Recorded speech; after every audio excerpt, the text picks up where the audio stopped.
Ladies and gentlemen, welcome back to the Turf Today podcast, presented by True Turf, Roll-In Perfection. I'm your host, Adam Kershane, joined by my buddy, as always, Trevor Larson. And today we are bringing you number 36, featuring Andrew Egan. We are not sure where he's from. You're going to have to sit around and figure that one out with us. Great guy, great conversation, and definitely somebody to watch out for in the future. Sounds like another guest of ours that will be meeting us down at the show in February. Trevor and I, as this podcast came out today on Tuesday, have been working on a bunch of different things for the show. We can tell you that we are going to be there, and there is going to be some Turf Today specific stuff going on. So that is exciting. Trevor kind of leads into it a little bit later on in the episode, so stick around for that. And yeah, I'm going to pass it down to him right now. I don't know what the fuck he's doing, though. Put your headphones on. All right. Here he is. I keep forgetting it's going to be dark in like 5 seconds. Oh, yeah? Do you have an extra light? Well, I just turned a light on in general. It's not going to be dark in 5 seconds. It'll be dark in like an hour. So we're on the old time clock then. Yeah, the annoying, stupid one that everyone hates and it should just go away. What's going on down there? Anything new and exciting? It's been a while. New? Oh, actually, you know what? I did find something new and exciting in regards to my golf league. About your dome? Well, way to get on top of a story that I was hoping that you didn't see. I sent it to you in the questions box, though. I don't know. Oh, you haven't been that deep yet. There's too many. You got buried. Might have. Usually I ignore whatever you write. Yeah, I think it was just about the golf league. So there was a fucking real hole. The article. Take the fucking sticker off your hat. Can't handle that, eh? No, only assholes and scumbags wear the stickers on their hats. That was a thing for a while. Remember, you guys used to have like the fitted hats and keep the stickers on. But yeah, I just picked it up off the ground and threw it on. I didn't even notice it had like the rope on it when I first grabbed it. Everybody's doing the rope now. Eh? The rope, yeah, the ropes are in. That's for sure. These style are coming into. It's like a boat hat or something like that. It's all waterproof or water resistant and floppy, and it's super comfy. Nice. Yeah. So TGL Virtual Golf League damaged, no injuries, no technology was hurt. It was just kind of like one of those pop-up blow proofs. But I figured out some more about the league itself. Oh, okay. Wondering more logistics, hitting into a range, whatever. But no, so SoFi built, they called it a campus. Oh no, on the campus of Palm Beach State. My bad. It is a 250,000 square foot venue with a 75-foot apex that will accommodate 1,600 people. So there will be a crowd. Okay. So that's kind of neat. But it goes into they're hitting into a simulator. They're hitting into a screen. Yeah, that makes the most sense. So it's a full simulator. But yeah, it was kind of I was excited to see the 1,600 people and just learn more about it. It sucks that the roof fell, but it doesn't sound like anything bad happened at all. Oh, just a little setback and yeah, an overnight power outage caused the deflation and damage of the air-supported dome section of the Florida-based venue. Oh, so it was just kind of like a deflation, and then it ripped open.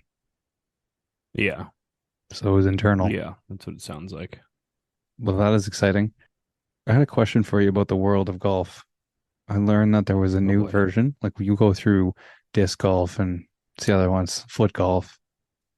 The fuck is fling golf? You're the second person to bring that up to me. A guy on my staff brought that up and I said, get out of my office. What the fuck is it? It's like lacrosse. Basically, you know, like the little flingy things that you can like fling your dog's tennis ball with? Yeah. It's like that, but on a stick. So guys, like you get like a crow hop and get to throw it kind of thing? Don't know, don't care. It's absolutely stupid. I agree. I just saw the putting. That's all I saw. And it said fling golf. And the guy was putting with like what looked like it was a driver, but it was kind of different. He had a different stance. It was like, even if it was a different type of golf, why wouldn't you just putt like normal golf? I don't know. I guess you got to be different. Golf is for everyone, Trev. You know that, right? Yeah, actual golf, but ripping off the game is for fucking losers and dickheads. Like although there is golf, one, right? Speed golf's so stupid. You The saw one what I posted today. this morning. Yeah, so good. So stupid. Although Eric Burns is the world record holder for 18. I think he played 18 like under an hour or some shit. It was ridiculous. Isn't it like But 30 minutes or something like that? all I know is it's Eric Burns is the world record holder. There is a different kind of golf game, but it is golf, but it's like they have like fat exaggerated clubs, 20 minutes and 12 seconds. 20 minutes. Oh, he beat Eric Burns. Oh, it was, oh, 9 holes. Fuck off. We're getting so sidetracked on everything.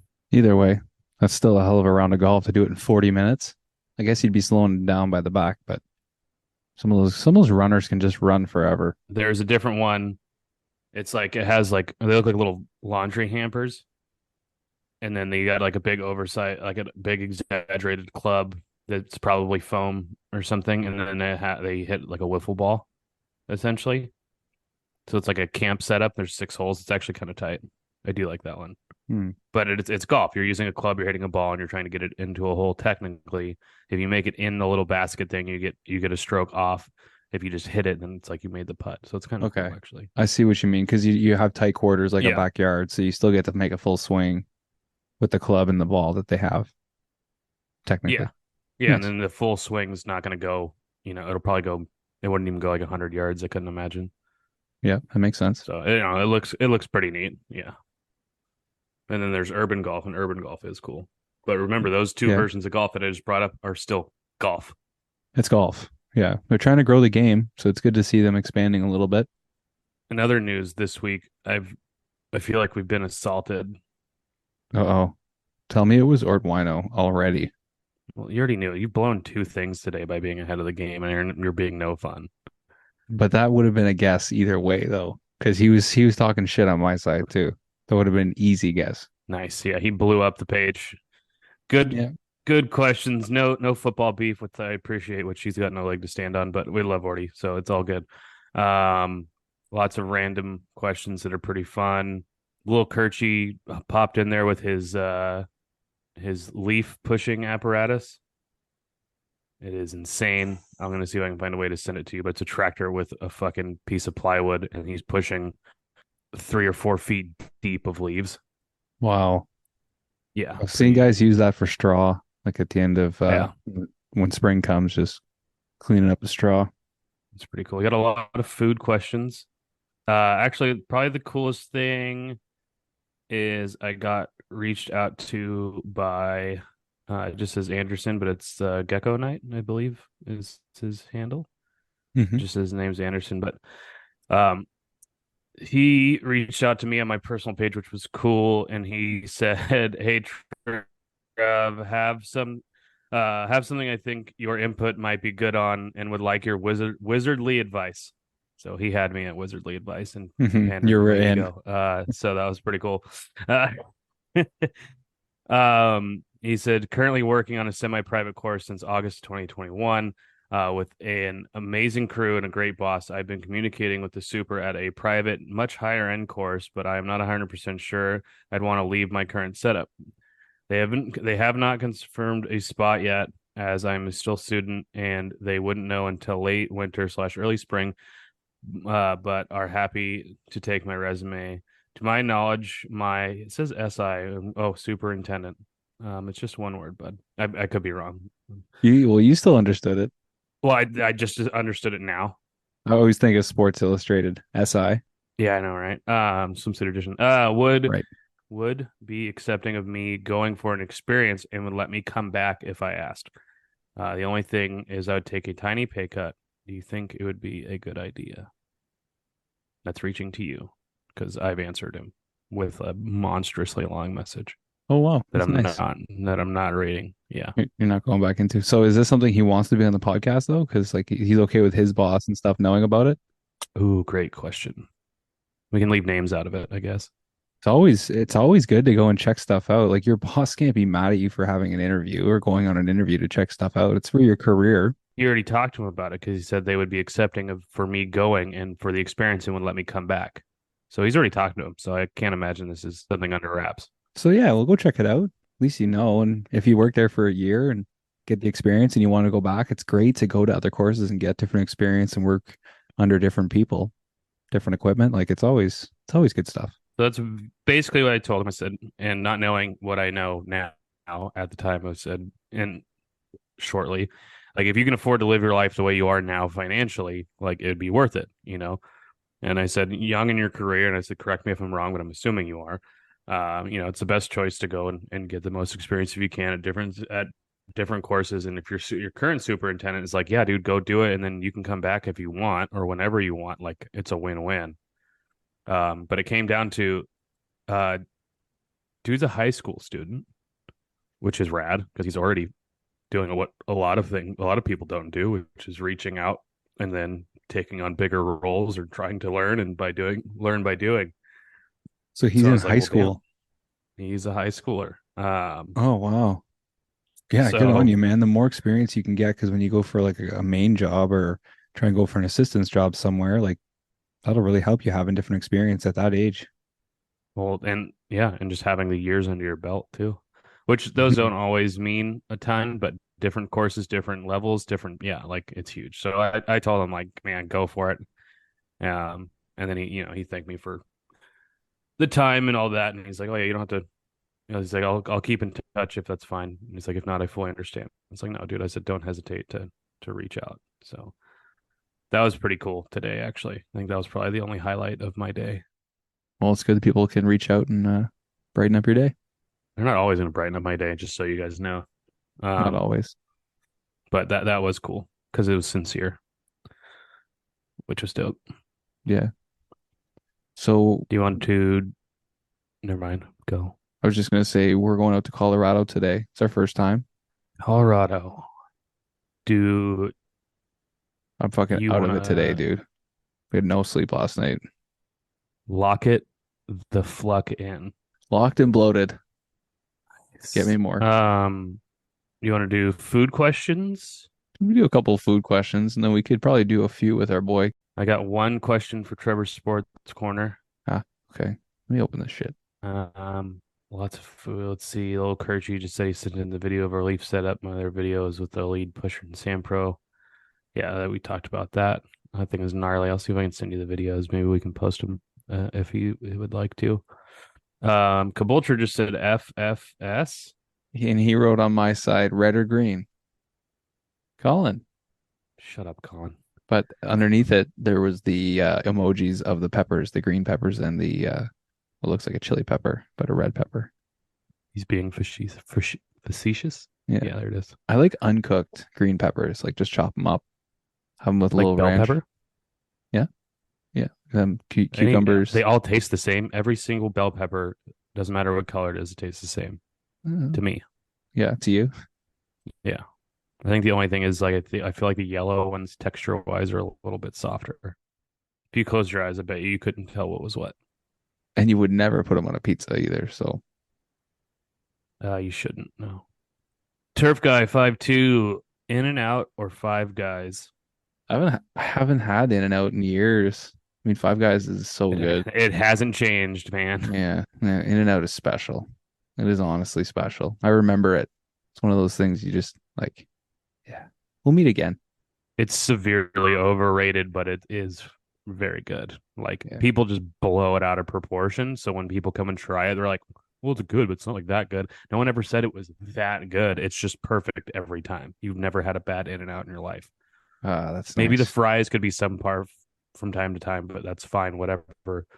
And the fries are, I don't know, C plus tops anyway. But the burger is consistently awesome every single time. Nice. Consistency is key. You want that Yeah. in the So burger. And there's different things you can do there, right? You can add or like say like no salt, or you can say different things about the fries. I always get them well done. Okay, there you go. Yeah, I like them. I like them well done. A little more because sometimes most like depending on which one you go to, like or at least around here, like some of them are a little soggier than others, and it's just like, eh. That'll But they throw gotta it off. like. I mean, I don't care when they come not salted because they usually pop a salt packet with them, and then I salt them. I salt them all up. Right. It gets You're not real going there just salty. to order a bag of fries there. You're going there for the burgers, and the fries are just there on the side. I am a two double doubles, no onions, fries, and a Dr. Pepper is my order Hmm. without hesitation. I want to say you've said that a few times on this podcast. and it Yep, makes me check the hungry every records. time. Anybody listening to So this what? down there is probably heading their way again. Good. What's your answer? In and out or Five Guys? Well, I would say In and Out, but I do Yeah, love Five Guys as well. That's my Five only Guys. option around here. Five Guys is solid. It's just messy as all get out. That burger, I've had it a couple times. It just explodes everywhere. The bun gets soggy and rips to pieces. But like the quality of the burger is really good. Like it tastes phenomenal. It's just a messy pig of an event. So it's In and Yeah. Out hands down. Well, they steam it, right? Like the burger's really hot. They wrap it in that tin foil and it steams itself. So the trick is to actually eat it with the tin foil. That way it stays together. Oh, it still fell apart on me. I'm gonna pick In and Out either way. Yeah, it's easy. Is there better burgers than In and Out? Absolutely. So don't get me on this California elitist bullshit that In and Out is the greatest burger of all time. No, it's the best fast food burger, no Yeah. doubt. But greatest burger of all time? Absolutely not. No. Yeah, fair enough. When you first started reading the question, I thought it might have been a sex question. In and Out or Five Guys? And that's the show, everybody. Jesus, You never know man. with fucking Dave. That's that part is fair. Yes, that It's part is just fair. as the question came Wow. across, you were just like, Turf Guy 5-2, In and Out or Five Guys? And I was like, okay, burgers. Oh my goodness. But you know where the male mind goes originally. There's always more than Five Guys working there too. It's such a fucking scam. I think it's Five Guys who started it, not Five Guys who are on staff. Give me Five Guys that run the whole place. Man, let's see. I got 1, 2, 3, 4, 5, 6 from Morty Dogs. Oh my goodness. All different ones, and they're all fun. Like I think he was definitely making up for missed time. I'm glad he's not bitter about shit Like talk. we could just bring him on the show next week and say, fuck it. Like get him on here. Okay, Orty, if you hear this, reach out to us so we'll fucking get you on here. Yeah, you have 2 days. This will come out on Tuesday. Yeah, I want to hear from you on Tuesday or Wednesday. it's happening. And actually, oh no, because we already beat the Cowboys. We have the Chiefs on Monday night this week. It'll be after Ooh. that. It's gonna be Yeah. a good one. I don't know if you guys are going to want to record on Thanksgiving, though. We might have to pick a different date. That's why we were taking Oh, next that's week true. off. I won't even be here, so that ain't Yeah, you're not happening. around. I just made an investment today, something that could benefit the show. Okay. I got the little portable mics that you can plug into the phone. Oh, nice. Yeah. So you can walk around and do interviews? I think it would be fun at the show to go Yeah. live with because there can just be one like on mine or your shirt and then have the other one for the other person. That's perfect. Even though our entire audience will more than, or not our entire audience, but a big chunk of our audience will be at the show. Yep. But they'll enjoy going back to their hotels that night and watching the shenanigans. Madness. Yeah. No, that'll be fun. Oh, side note, I already know that you're like best friends with my wife now, and I blew the entire plan. So I don't know if she I told you wondered that. how long it would take. Didn't take long. Didn't So take I was like, long, why no. are you texting Adam at 8:30 at night? That means it's like 11:30 for him. Blew it. He's like, nothing. I'm like, mm-mm. Yeah, something's happening. Is he at our door? No, it sounded like you said, is he at our door? And that Yeah, doesn't make any 'cause sense. you were saying like, why are you texting Adam? Something's happening.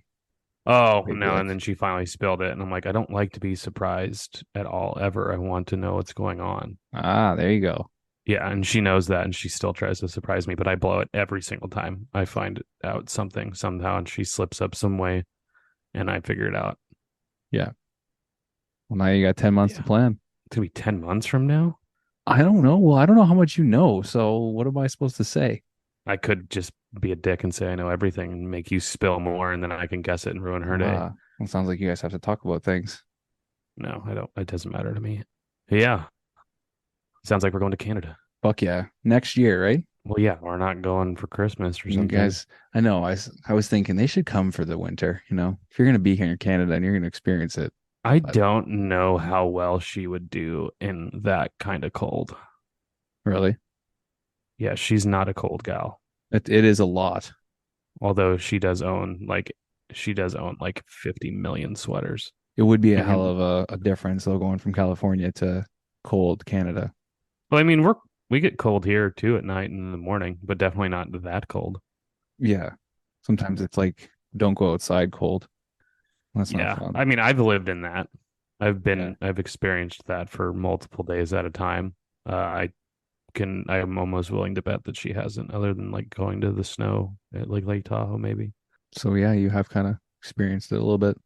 But I think if you Yeah. guys come like at the end of next summer, come next fall, could do a I lot. know if slash when we go, I want to play golf. So Oh, exactly. We've been playing all the courses. I want to play what is it, the Hunters Club, the Huntsman The Hunt. hunt. Oh yeah, Yeah, I want to play there. definitely. We've been playing the hunt.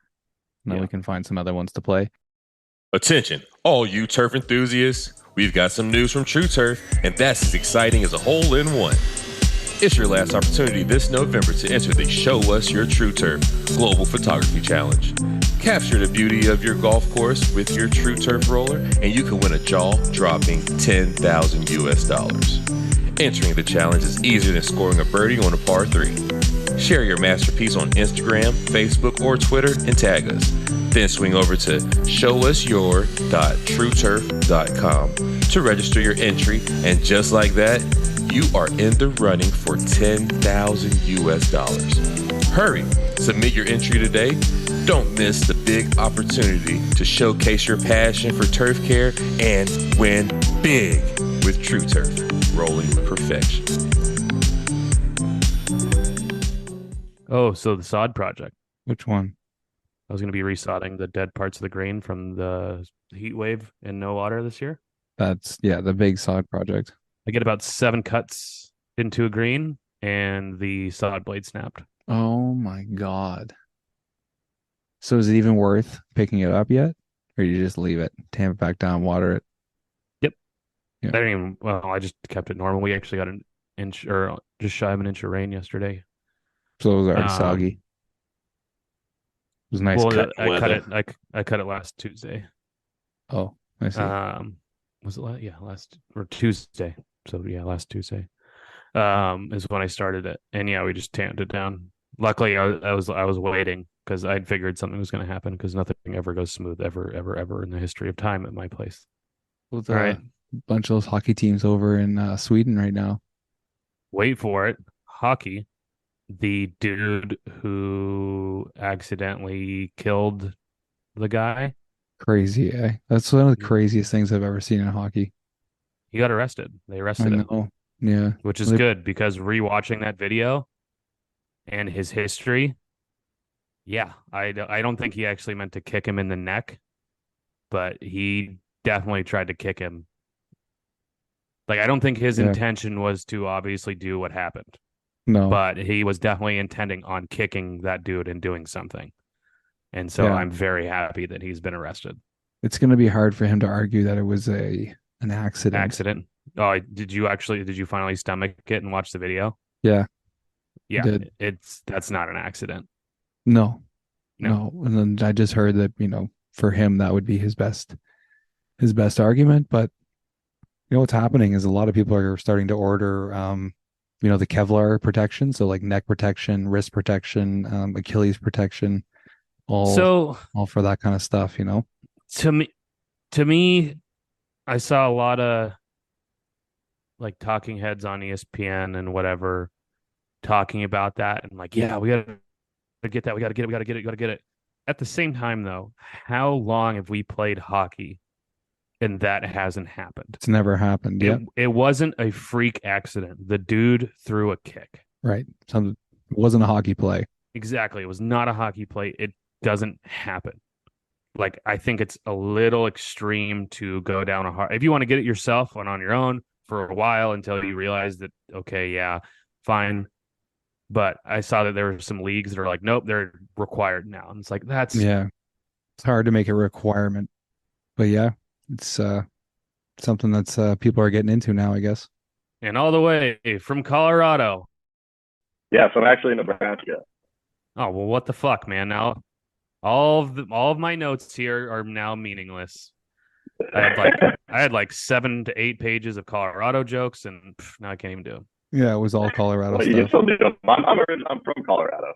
You called my bluff, and I don't know about you, Adam, but Andrew is extremely robot-y on my side. Give us another sentence there, Andrew. I just want to make sure that the sound is good. Can you hear me all right? I can hear you. It's just you Yeah. sound like you're a transformer on my end. Does he sound good on yours, Adam? 'Cause Not your really. computer's Can you one- try and go no headphones maybe and just use your computer? That might be it. Because I know sometimes like the earbuds, the AirPods don't really work very well. Yeah. Can you hear me? Or Oh, there we go. Yes, that's way better. All right.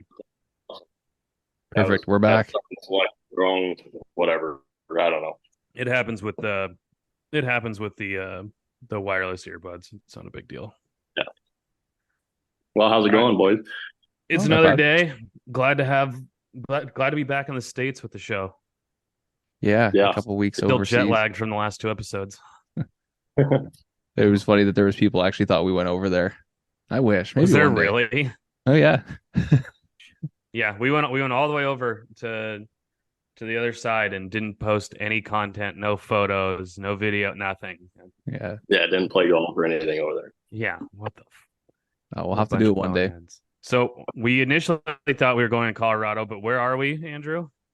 We are in Fremont, Nebraska, about 30 minutes from Omaha. All right. Did you There go to you the go. College World Series? I've been to it. I didn't go this year. I think I went my freshman year of college, so it would have been 2019. I haven't been back since. Seems like you can just go once, and if you're not a big baseball guy, you kind of just don't need to go. Yeah, I like watching college baseball, but it's just kind of a zoo down there. There's just no parking. Like at any sporting event, obviously, but it's just a pain in the butt. So, and I don't really watch sports that much. I played all of them. I just don't really watch them. So that's just kind of how I am. Nice. That'll work. Yeah. And now you're in golf. Yep. Let's see. I'm all scrambled up too. Adam's having an off day. That means I'm carrying to carry his weight. You got the fucking load today, buddy.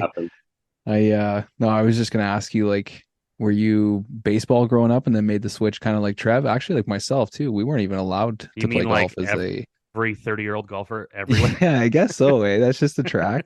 Actually, I grew up playing golf. My grandpa was a high school golf coach, and then when he retired, my dad coached the same high school. So I've been around it since I could walk pretty much. I mean, I think I first had a club in my hand when I was like 4 or 5. So I've been Nice. playing all What's your handicap? this year is the lowest it's ever been. It was a plus 2.3. Ooh, Trev.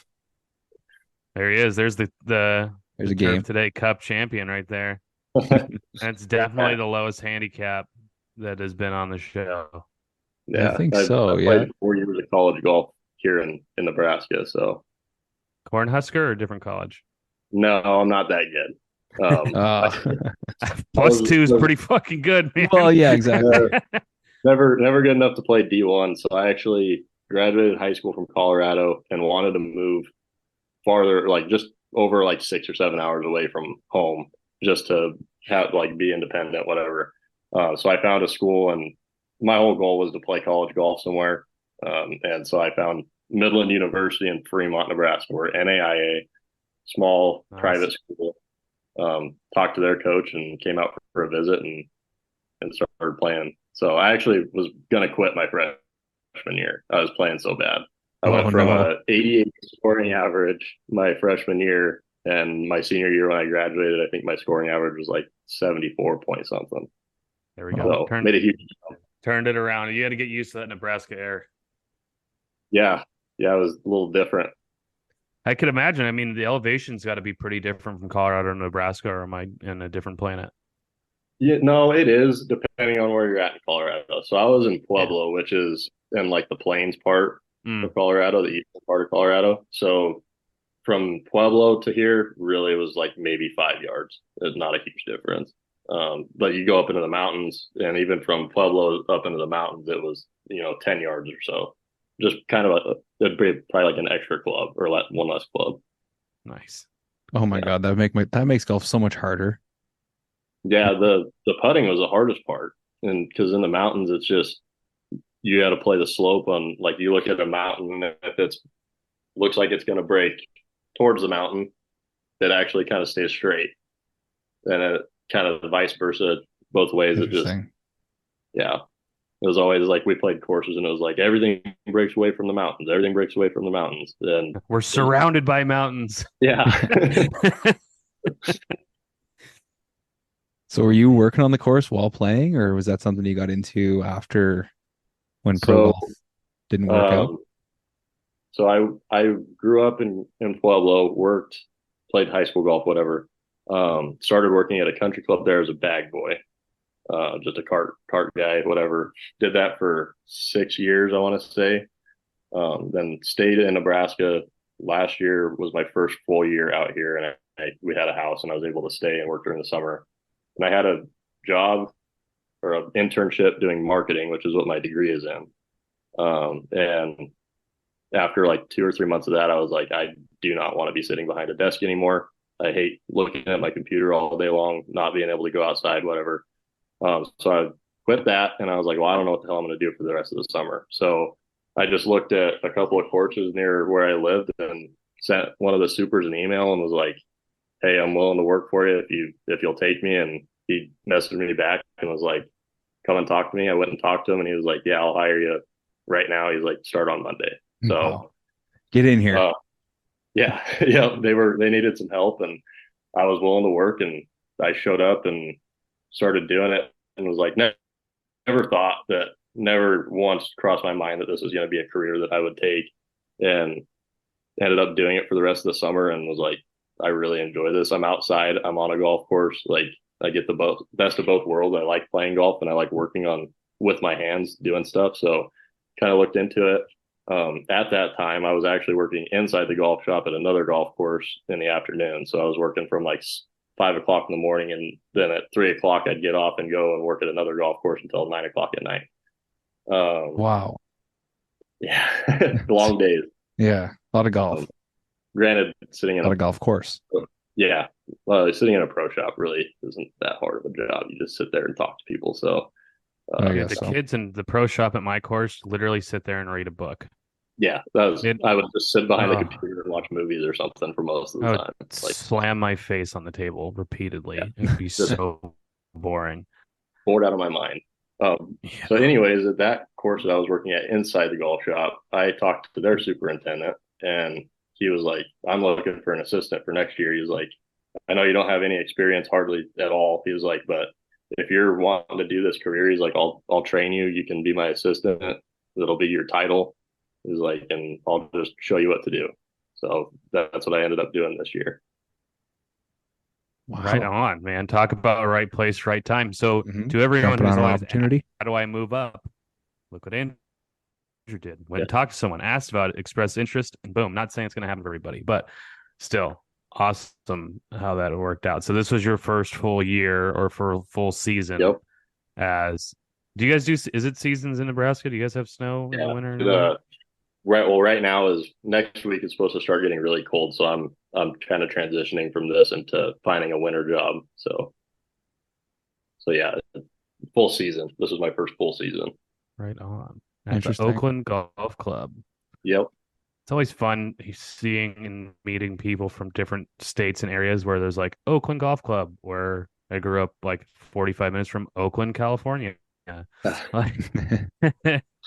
So how was it being that your first year as an assistant? What's like going from being a turf guy at a small club and not really having a lot of experience to kind of being a very, very important piece? What was that transition like? So I was pretty nervous at the beginning just because I didn't know exactly what I was going to be doing. Like I understand the basics of, whatever. I want to give a lot of credit to Josh Hagee, was the guy that hired me at the first course I worked at. My first day, he threw me on a mower.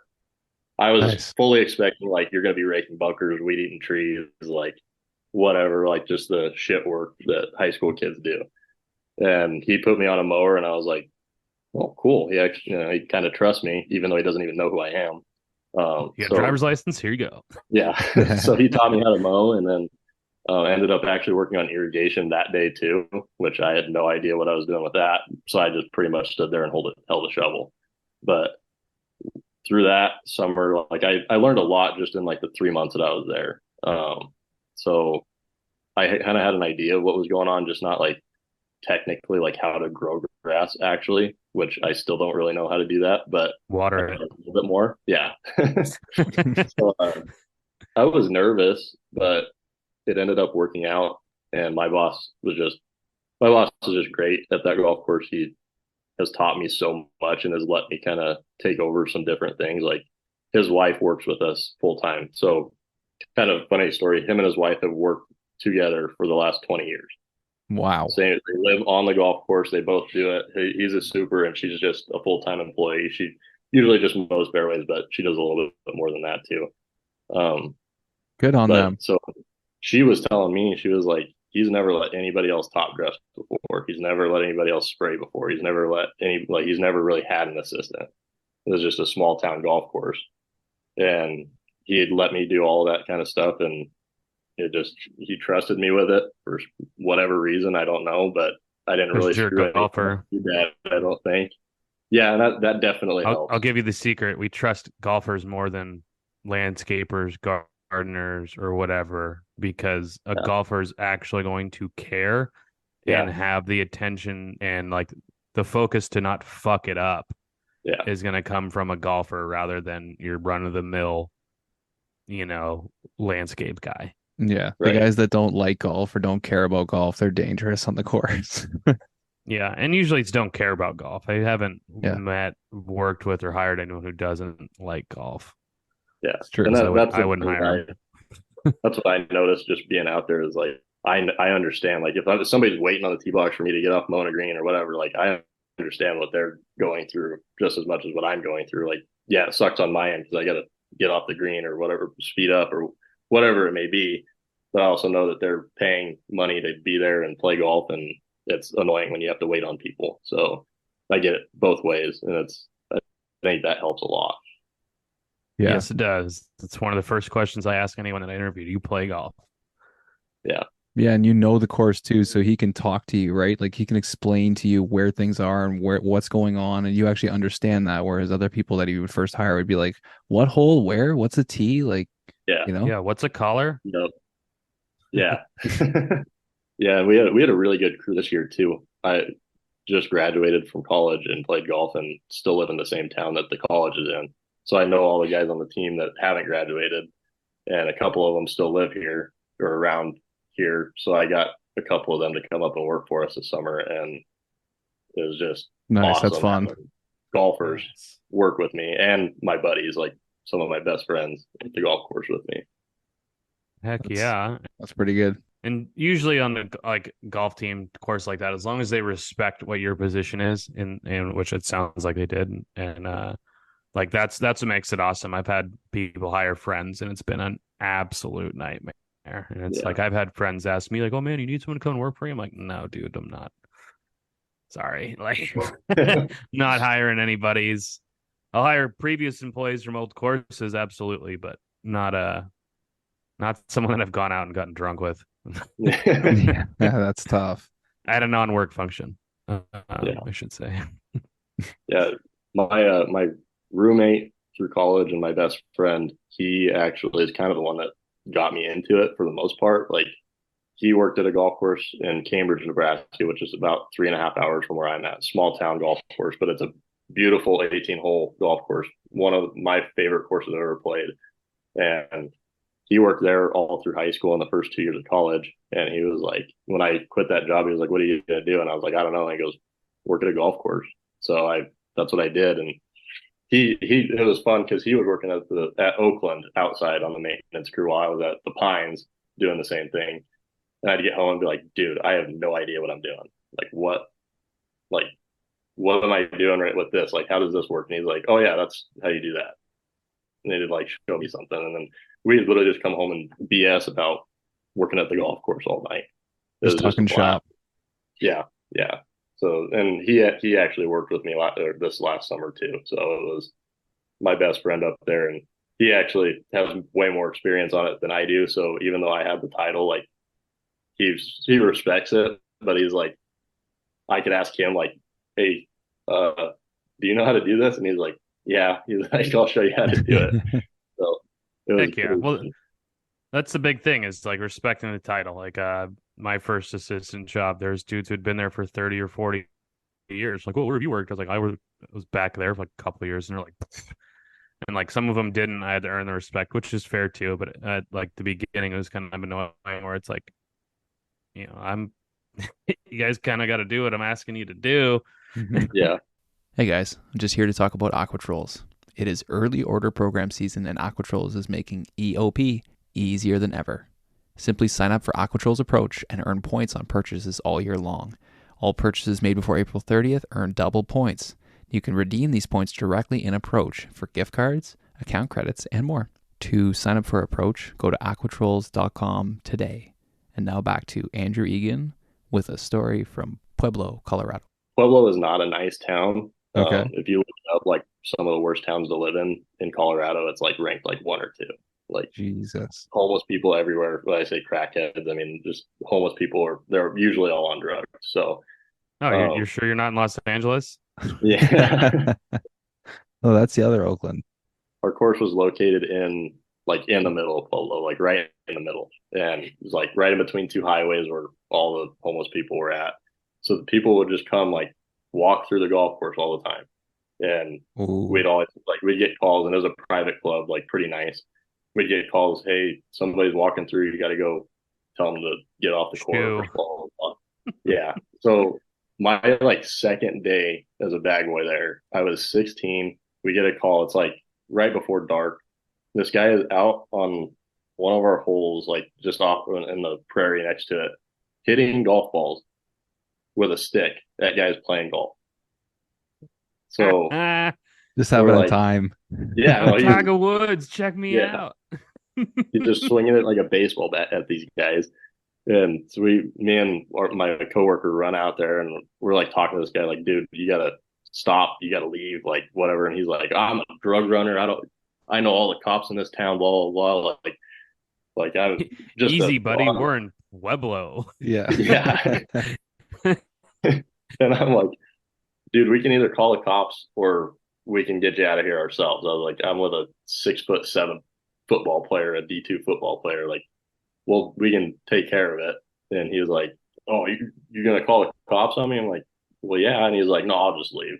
Like, okay.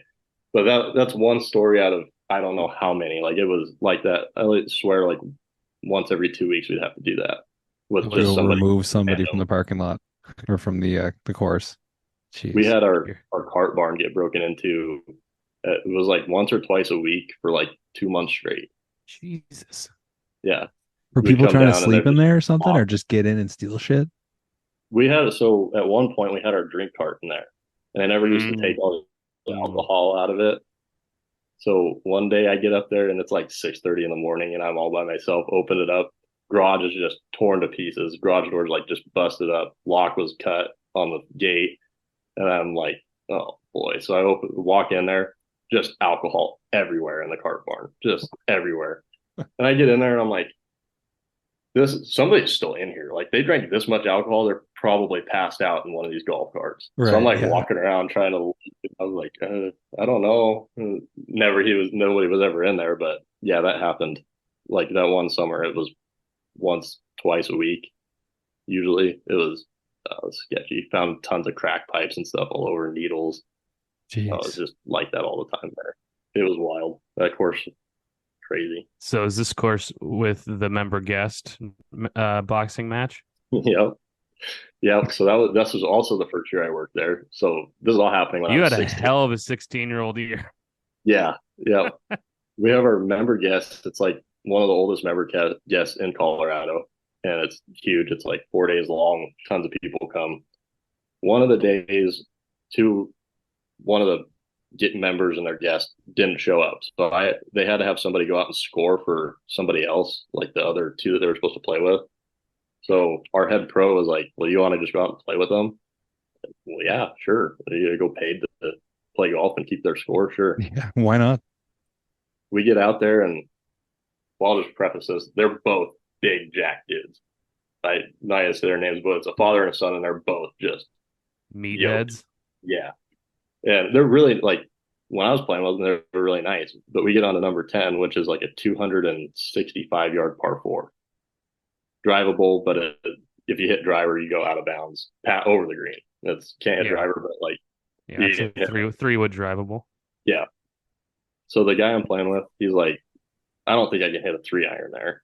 He's like, so the guys are on the green still. I was like, yeah, I don't think you can hit a 3-iron there either. Like that's 265 to carry onto the green.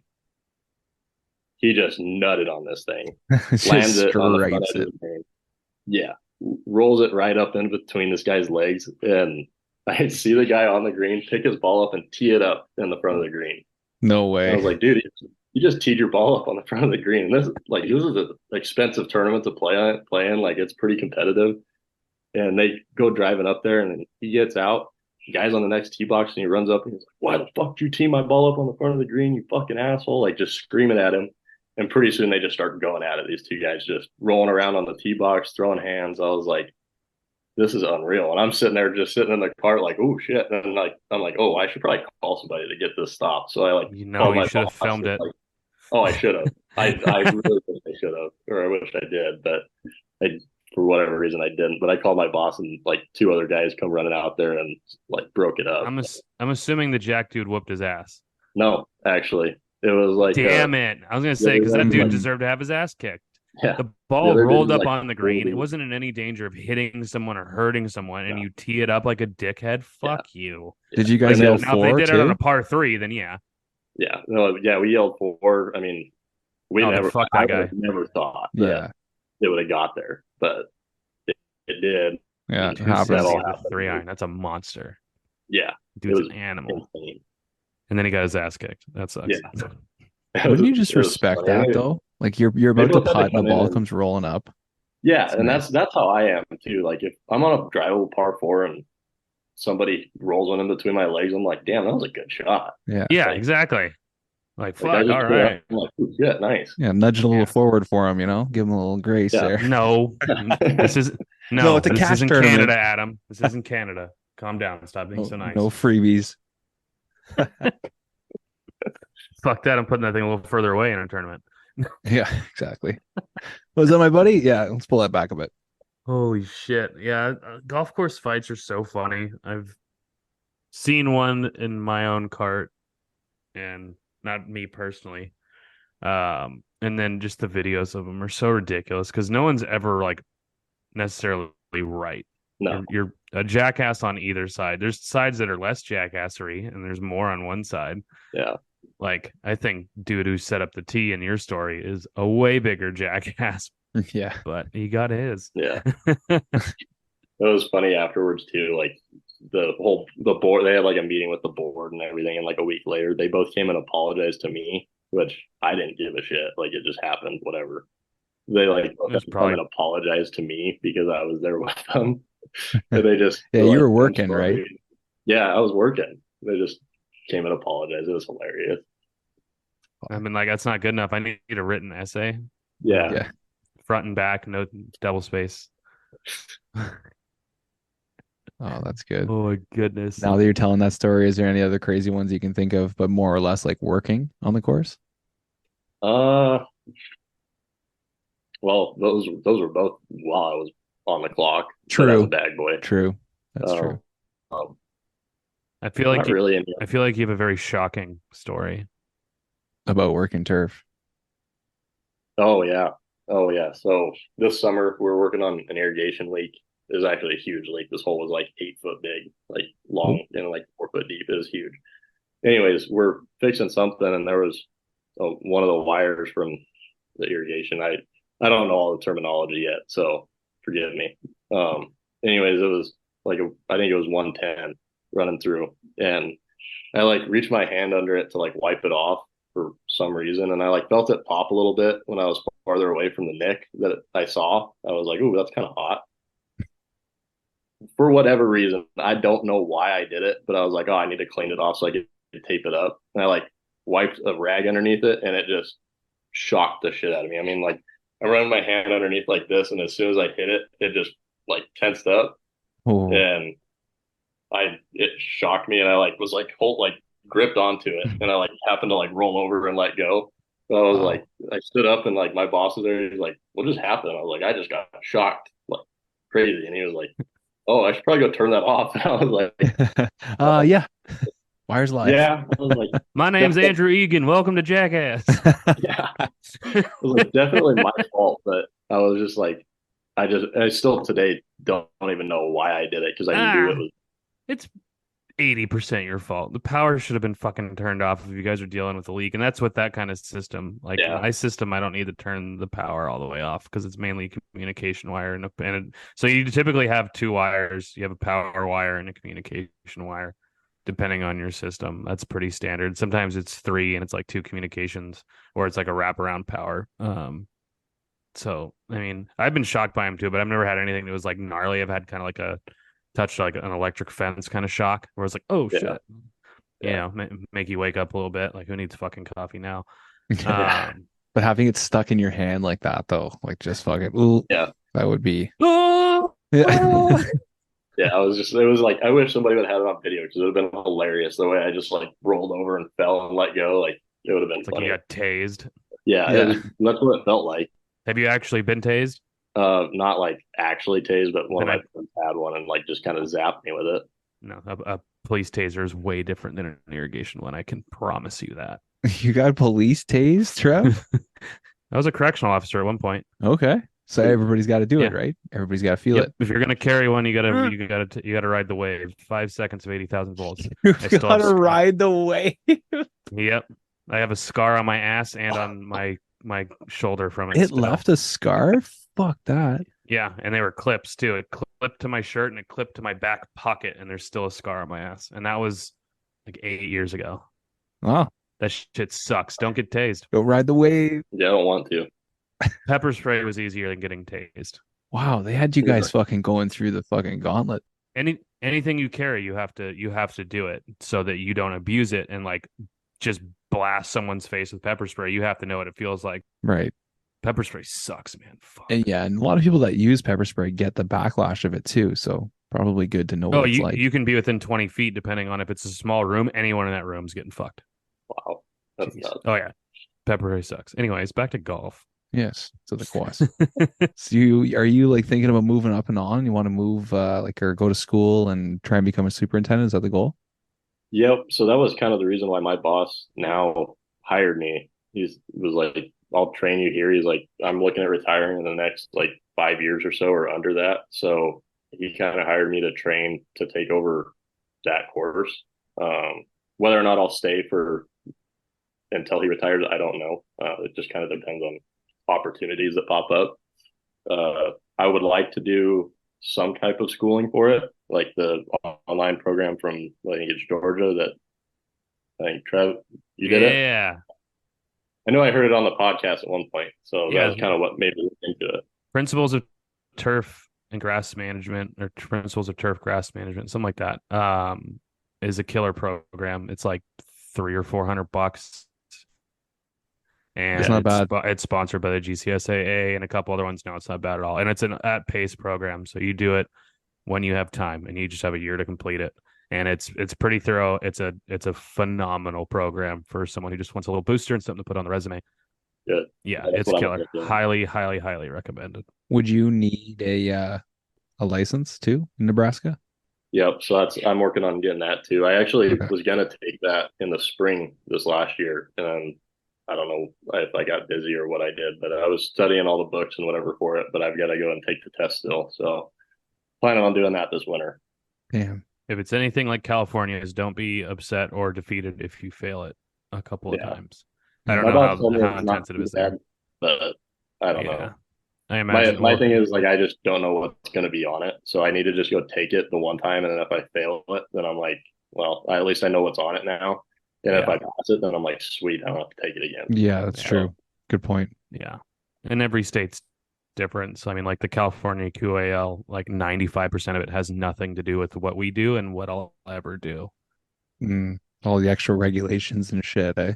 Yeah, it's the laws and regulations. It's for aerial and aquatic and agriculture. It's like I said, it's like 95% of the stuff that we don't do and will never do. It sucks. It's a freaking hard test, man. California is a little harder than that. Yeah, California sucks. Other than for golf and beer, and that's about it. And in and out too. Can't leave them out. In and outs in keep them in. Texas and Nevada now too, and in Oregon. So Okay. they're expanding.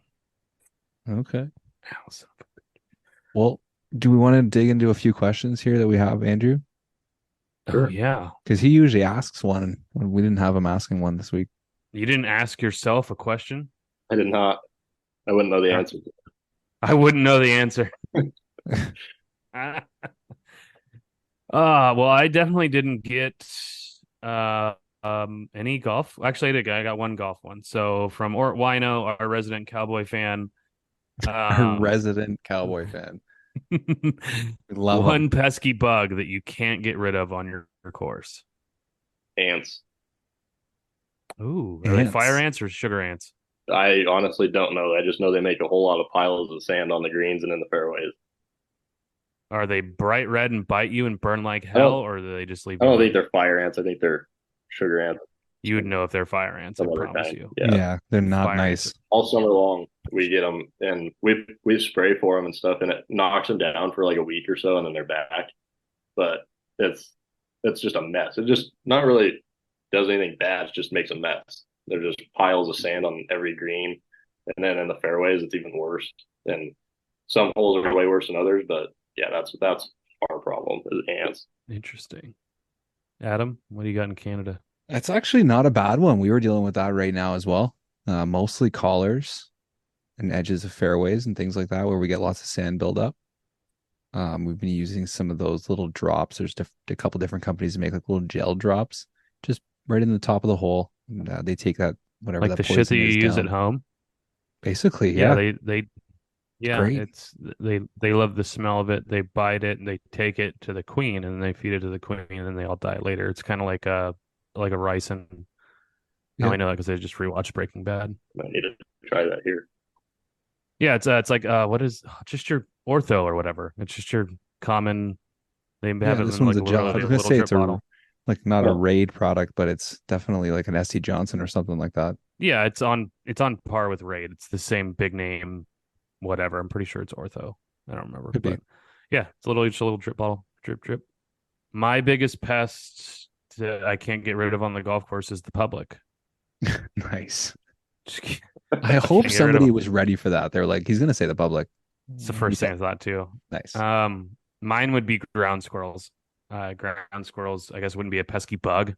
No, but we when don't they're really living deal in with- the sides of your fucking bunkers, that's an issue. Dude, it is little condos there, man. They're gnarly. I don't care if they live in my bunkers, to be honest with you. I could give a shit if they live in the bunkers. It's when they dig through and fuck up the greens is the worst. That's a problem. You get a lot of tunnels from them. Yeah. And then you got the gophers too, but the ground squirrels are worse. They don't really mess with the greens though. They like the bunkers a lot. I think it's because there's like a hierarchy in ground squirrels, and so like the really fat ones get like the higher, taller, like with the view, and then the lowly like servants are like still down in the bottom of the bunker, and like that's how I like to think of it. Your guys' silence just confirms how fucking weird I am. Well, I mean, everybody's got their quirks and everybody has their enemies on the course. So, Or you guys were imagining it and be like, "Wow, he's really on point." yeah, he's I got was the thinking style about down. it. Yeah. Just picture a squirrel with a little crown, and there's like a little jousting squirrel. Yeah. Like they use the bunker rakes as like seating. Like, yeah, that's okay. Anyways, Anyways, what do you got? moving Any on. questions over there, Adam? Before I Colin been asking from myself. Caboolture. How do you deal with staff that don't tell you something is up with equipment? It's fucking gutless. That's what it is. Like you have to hammer that into your staff that needs to be important. If something happens, let us know. If something happens and you don't let us know, we find out that it was you. There's going to be hell to pay because that's fucking problems. Yeah. What do you do, Andrew? What did you do all this year while you were maintaining your ragtag crew of golfers and misfits? Well, I understand from like last year, I had messed something up and I was like, oh, I just hope he doesn't find out it was me. And then same thing happened. Like he found out. They're always going to find out. Oh, I was always gonna say find out. we always find out. Mhm. Yeah. So I learned from that and I was like, oh, it's just way better to tell them that I fucked up than them finding out that I fucked up. And the respect too. Like they'll respect you so much more. Yeah. That's exactly what I tell all the guys that work with us. Like, if you mess something up, just tell us because at least then we can fix it. If not, then it just gets way worse. Like the problem just gets way worse most of the time. Yeah. Preach accountability and honesty because I mean, some of the time I'd go as bold as 50-50 that it's not the operator's fault when something breaks. It just breaks. Yeah. Stuff breaks. As long as you weren't being a complete ass and like hit something and broke it, which is I believe a rarity, at least in my experience. But like something breaks, it just broke. So what? Bring it up. It's like it shouldn't be so difficult for people.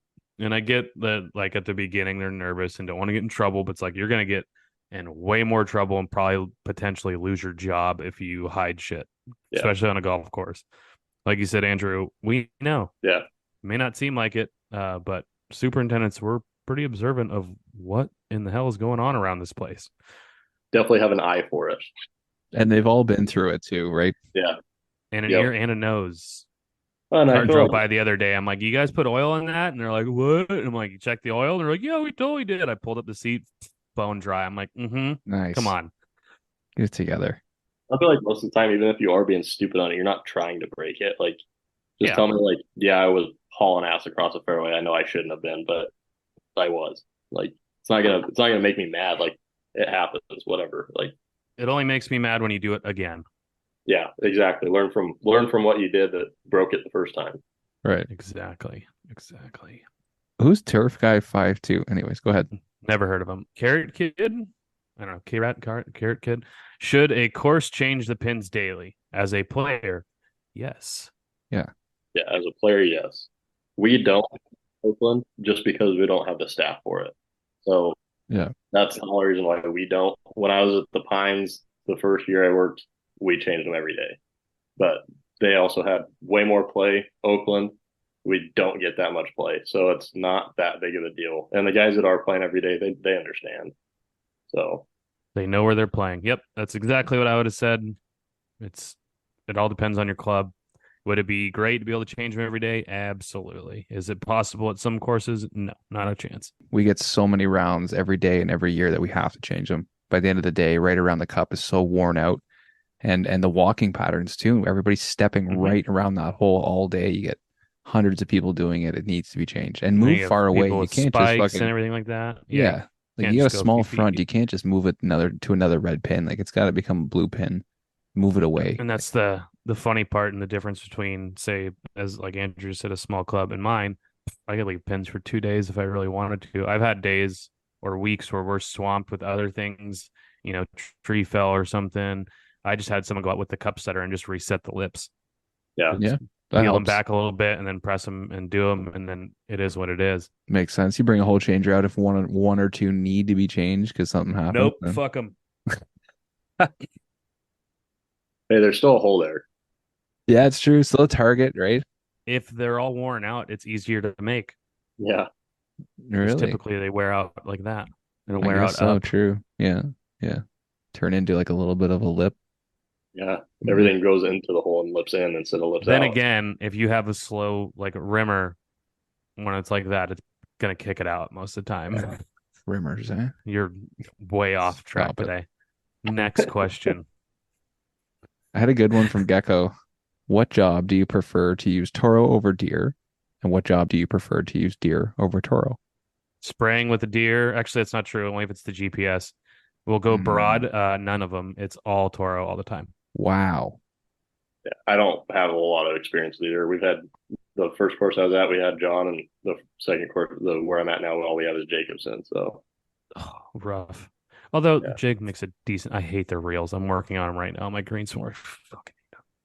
Yeah, I'm going. I mean, if you had to bust it down to a tractor, I'll take a John Deere tractor because one Toro doesn't make one. But then they're gonna outsource you to Kubota, and the Kubota tractors are the tits. So they're sick. Yeah. Toro all the way. I would say the one thing I've driven that I really like compared to the Toro version for John Deere was the Pro Gator, like the the heavy workman. A Pro Gator to a workman. Yeah, that's true. Workmans are good. I mean, they've always been solid, but the Pro Gator's got some kick to her. Okay, yeah, you're onto something there. When I heard equipment, I immediately just think of mowers. The Pro Gators, Pro Gators are pretty nice. They've done a good job there. I suppose we do have 2 workmans at the course I'm at now, Toro workmen, but we don't have any other stuff. So it's kind of what we don't even have one right now. I got 0. I got none. I got nada. Damn. We got one that's standard that doesn't have any brakes on it. Oh, fuck That's off. typical. That's typical. That's excellent. Yeah, yeah. It's Oh, yeah. it's not a real golf course if your e-brakes work. That's for sure. And if your brakes are perfect, then No, the you got a e-brake good on an mechanic old for it. Workman, forget it. An e-brake on a Workman that's been there for 3 months is going to be gone. Are you kidding me? No Yeah. one ever remembers to pop the e-brake, myself included. I've done it a gazillion times. Right. And That's one of the you're best a filthy features of a liar if Gator. you say that every single time I do it. Don't you think? One What, of the the best e-brake? features on the Gator. No, just having like the beep sound when the brake's on, when the hand brake's on. No. Nope.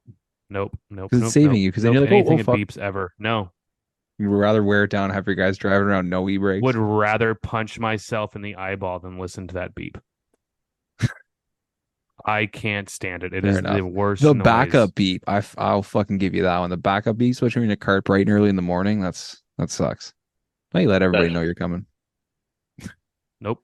There you go. Fucking look out. So, red or green? Sounds like it's still red. It's not going to change unless John Deere sponsors me for Yeah. my course. We are comparing apples to apples, though. It is red apples to green apples. John Deere makes a great product. Do not get me wrong. They make a Yeah. phenomenal product. Have I driven the machines and loved them? Yes, absolutely. But when we're coming to preferences, I prefer Toro. So I'm not shitting on John Deere people who get upset about it. I'm sure if you had all brand new, whatever it is, It's going to be great.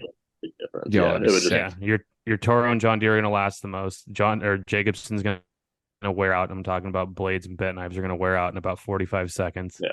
And then I've actually never used Baroness stuff. Seen it, looks nice. Heard Yeah. decent things. I played at TPC Deer Run, 3 or 4 times now, and it is really cool when you pull in there and it's like early in the morning and you just see everybody out there. It's all the same thing, all the same color. Like, Yep. That's pretty Yeah. sweet. Yes. Yeah. When you Yeah. got a matching fleet, it's killer. It looks nice. Yeah, for sure. And now a quick word from Hydrowick. Hydrowick is the solution to eliminate perched and pooled water on top of playing surfaces. Use Hydrowick to avoid massive trenching scars and long healing recovery time. Within hours after heavy rain, your turf will be back to playable condition for both walking and driving. Maximize your playing season with minimal cost and ensure your turf is playable for longer periods of time with Hydrowick's ultra-absorbing capabilities. Don't let rain stop you from playing. Check these guys out on Instagram at Hydrowick Drainage or at hydrowickdrainage.com. What is your opinion on job rotation? Stick to what you're good at or jack of all trades? And that is from Dominic Piscatella. I think there's some jobs like cutting fairways and mowing rough and stuff where they can be specific to the mowers, but having other things like cutting tees and raking bunkers and mowing greens could be something you pass around, Just, I think it's good to have a hole changer that's pretty consistent, but I've seen it work both. You don't want to have somebody that's not getting anything done. They're just raking bunkers, never getting to move up because there's no machines available. So it is good to pass the buck around a little bit and see where everybody's strengths and weaknesses are. I think it's good to have at least, well, like with me, we only have like 6 or 7 guys on our crew in the summer that are part-time. I think it's good to at least show them how to do everything and let them do it once. They might not be good at it, but do it, like have them change cups once or 3 holes or something, like just so they know how it works. That way, if something does happen, they need to do it, they can go out and do it. That's smart, especially on a job like that where you might only show up and have a few guys in the morning. You got to get that done. Yeah, we've got 2-3 people that have like their one thing that they do. We have fairways get mowed by the same person. Rough gets mowed by the same person, and our first cut gets mowed by the same person. They're all like our retired people that just operators. I think that's Yeah. pretty common. Well, like our high school kids and like the college kids we had this year, we kind of cycle in and out between who's doing what. But I found one of our guys is really good at changing cups. He's probably going to be changing cups more often than he's going to be doing something else just because he's good at it. Yep. Yeah, Or he's especially when it comes down to cups, because there are people that go out and no matter how much you train them, teach them, they just suck at cutting cups. Yeah. Yeah, you find a good one, you're like, there's your job, kid. All right. Ort Wino. Got a couple from him, but one for the boys here. Where is the hangout spot on your course, according to the crew? It's a cool question. I don't think we've had that one yet.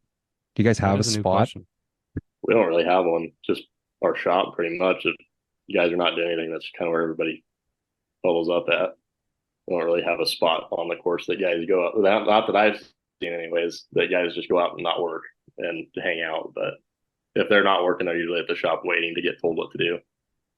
I would be furious if there is a hangout spot on the course. You don't know about it yet. There's not an area on the course where you could sit and hide on my course. At least you have an Actually, office. nice. I do have my own office. Yeah. We don't even have an office in our shop or running water in the bathroom.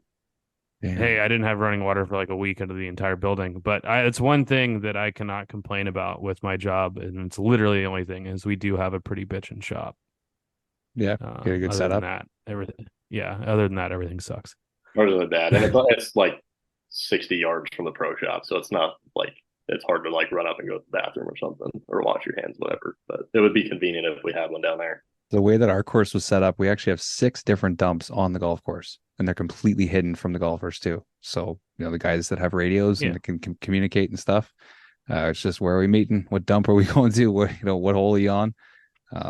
Our old course we used to work at was surrounded by houses. Every hole had houses everywhere. So there was absolutely nowhere to hide except this one hole that had a little forest on it. And we built a turf path through the forest, and that was the spot. So you used to have one guy kind of hang at one end and one guy hang at the other and everybody else be in the middle. So you could see if anybody was coming. But yeah, it's always good to have at least somewhere you can go to hide, Trev, you'd be surprised, buddy. You never know. There might be a spot on your course. There's not, dude. Trust me. 1, I know every inch of that golf course. 2, the guys are not smart enough to do that. 3, they don't need to do it either because I'm decently laxed as it is, and I'm usually off doing something else. So if they really wanted to just stand and chill, they could just do it right there. Right out in the open, eh? Yeah. There you go. Yeah. Filthy animals. Let's ride the Wino train. Adam and I have talked about this. So we'll let you take the floor, Andrew.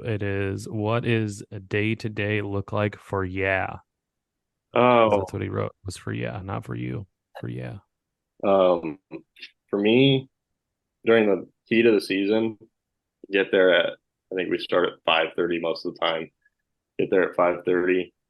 We kind of hang out in the shop until it's like 5:45 or so, and we all are there, and then we all have our own jobs to go do.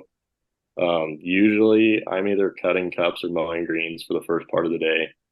And then we usually have just like a little side project that we do from till we get done mowing greens till lunchtime. And then after lunch, it's just pretty much what problem are we having right now. So for me, this summer and last summer, every year I've worked turf so far, it's been irrigation. We've always had irrigation issues at both courses I've been at.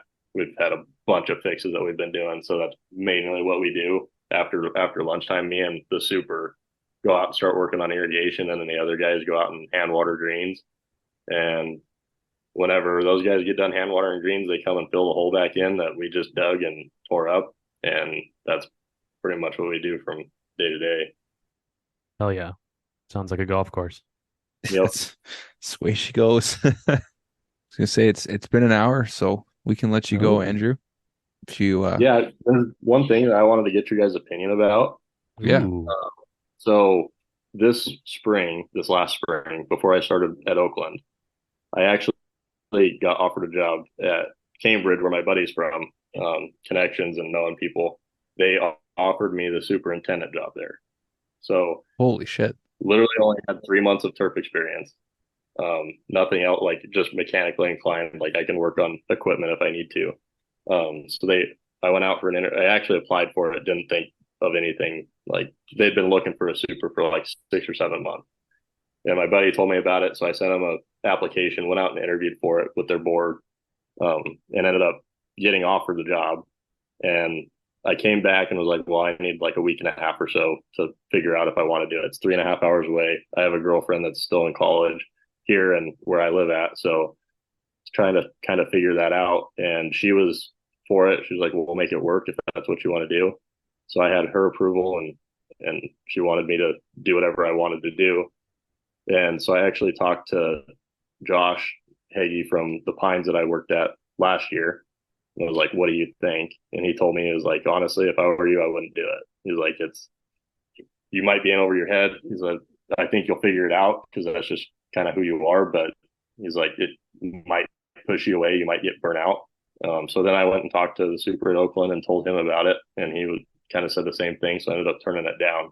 I was just wondering what you guys think of that. Like, I'm definitely leaning on their side of caution. However, it is exciting. What I would throw up, and I'm learning this from my current job.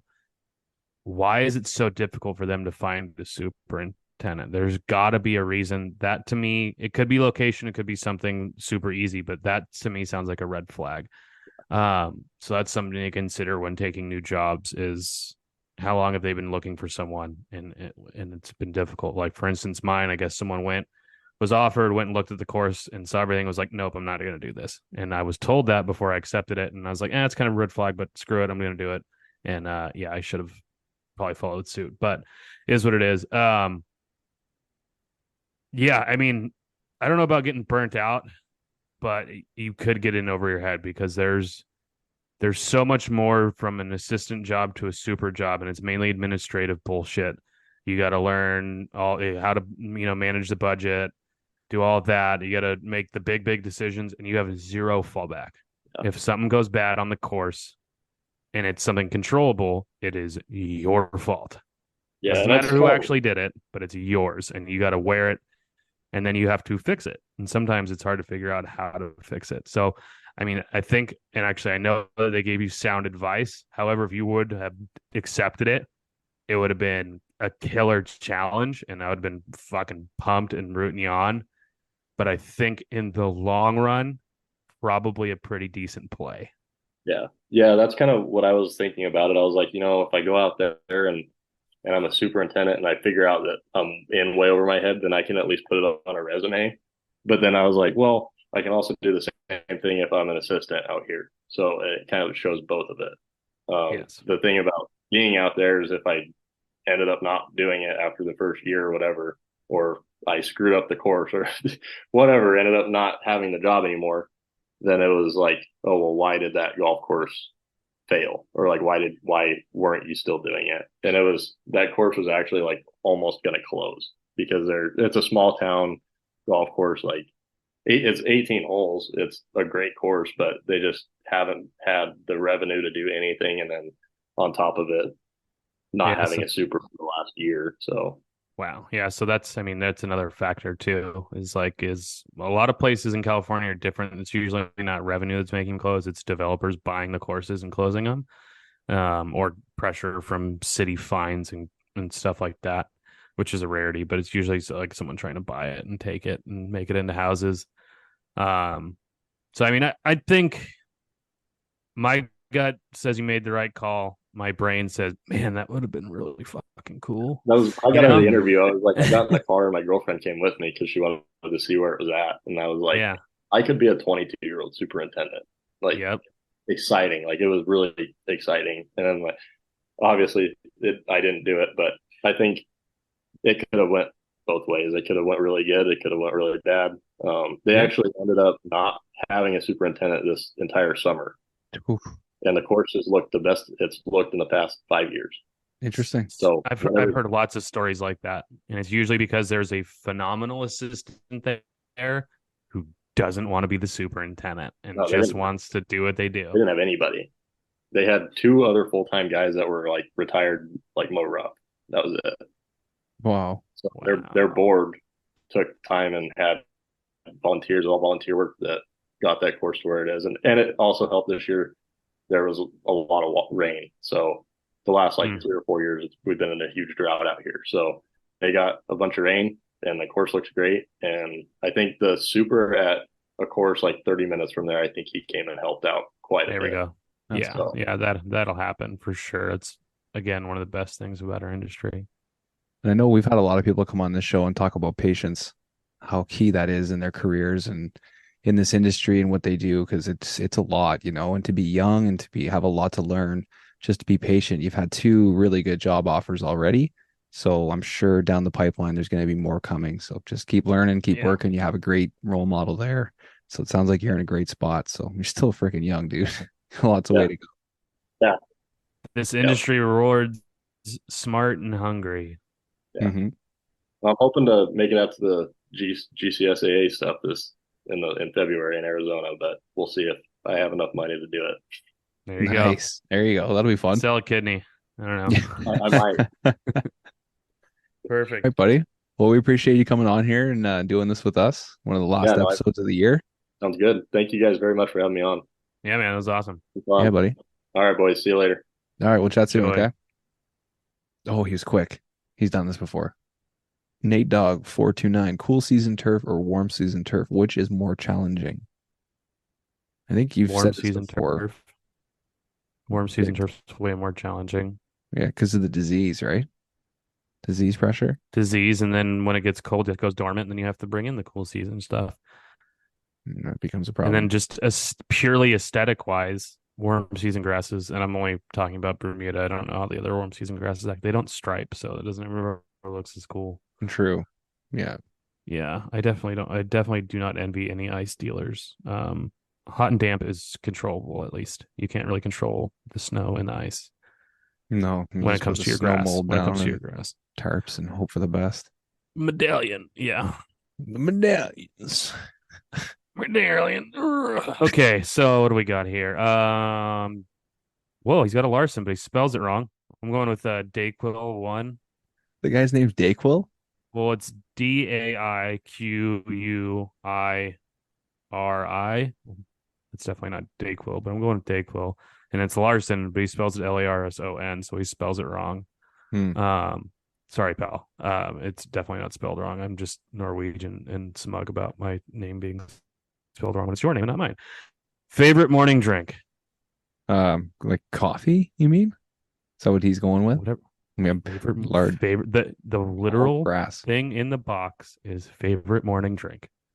Tall glass of cold water and a coffee with a little oat milk creamer. I've been on that shit lately. The hazelnut's good. The vanilla's good. They got a maple one up here now. Of course, they have a maple one. Yeah. You? I love a nice tall glass of excellence. No, coffee hasn't been doing it for me lately. I love drinking coffee and just like a nice hot coffee. But it hasn't been doing its job, so I've been having Accelerate is the energy drink. So it's like diesel. No, it's not like a fucking Monster or a Rockstar. Okay. It's all natural stuff, no sugar, a lot of green Nice. tea stuff and things. It's really good. They're tasty for sure. So if I have something I need to get done that day, like a busy day, like I'm drinking one of them for sure. Nice. I don't drink them every day. But if you were on like vacation on a rooftop patio somewhere and somebody said, "Hey, can I get you a nice warm beverage?" a warm beverage, if I'm on vacation, I'm getting a Bloody Mary. There you go. Yeah, it didn't need to be warm. It's just a morning beverage. So Okay, if you want a warm one, a hot toddy, Jesus. holler. a hot toddy. There you go. Yeah. When I'm on vacation, I live my life like I'm at an airport or on a golf course where there's no such thing as time and I can drink whenever I want. It's supposed to be how it is, right? Yeah. Yeah. I'm supposed to ask. Sticking with the warms, Wim the Greenkeeper, a warm lunch or a warm dinner? He did ask a food question. So if you could only have one, a warm dinner or a warm lunch. Oh, warm dinner for sure. Yeah. You have a cold Hands down. sub I'm at home. for I'm lunch. way more cozy. Yeah. Lunch is usually happening on a mower, on a quick drive around the course, or just slamming a hot dog down my face. Right. And yeah. If it happens to be cold, hey. Well, no, a cold hot dog's not good unless you have it in the Lunchables. The only time a cold hot dog's acceptable. Holy smokes, I forgot about those. Dude, the little tiny, like 2-inch fucking buns. Yeah. And the little pizzas too they used to have. Dude, the pizzas are, I still get You those. My wife will sprinkle find them on sale. No Still way. get them. Still get them. 32 years old, still eat them. That's awesome, bro. Oh, yeah. I don't even know if those are legal here in Canada. Those are so fucking good. I'll when I come up, I'll see if I can get them through customs. Yeah, exactly. Sir, what are these? You can make your own though. Fucking Lunchables. What is this Wow. in your bag, eh? Yeah, eh? Getting arrested by the Mounties for having an illegal Lunchable. Did you get these at the Hortons? Trade you some Timbits Oh, did you have any other ones from Dave? from Dave. Mm-hmm. No, but I got a butt ton from Orty Dogs. Yeah, he went off. Ort Wino, top 3 dog breeds. Oh, Mine is Pit Bull, Doberman, Bulldog. okay. Pick all the tough guy ones. That when I say mine, I meant him. That was in his statement. That is not mine. Okay, he picked all the tough guy ones. Yeah. What are you thinking?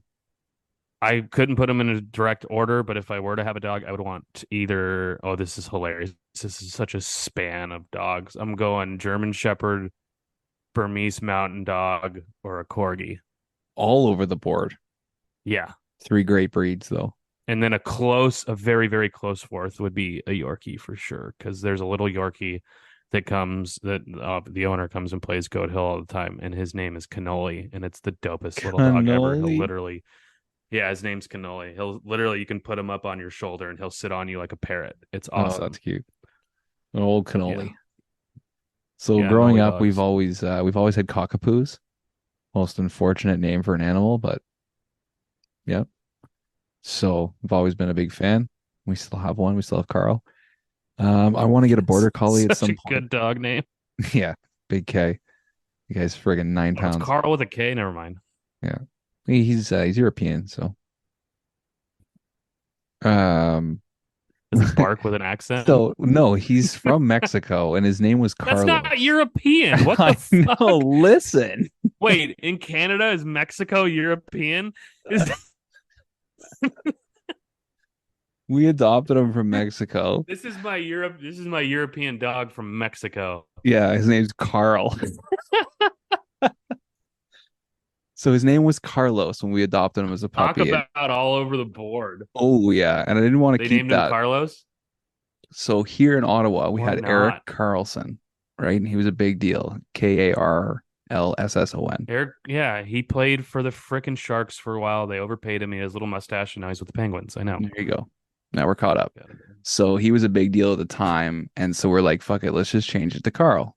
And from then on, he just always kind of had like this Swedish personality Carl to him. about him. So How? Okay, Uh, hold on.